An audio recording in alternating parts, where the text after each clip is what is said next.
Dito tayo ngayon sa isang car wash. So, papakita ko kung paano siya i-engine wash yung modelo ng mga sasakyan. So, yung dala ko is Expander Crossco na 2023 model.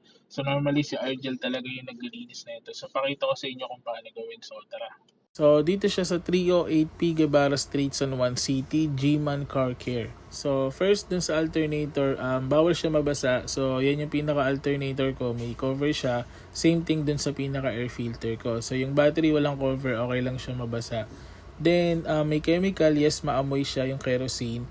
Pero yan, ang unang step niya was after kerosene, tubig, and then apply nung sabon. After yung sabon, meron siyang chemical ulit na mabango.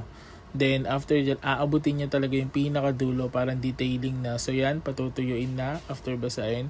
Then blower. So tinanggal yung cover. Then after that, ibabalik yung pinaka-cover. Sobrang kintab. So sobrang the best. Si Kuya Argel. So, thanks for watching. Sana may natutunan kayo.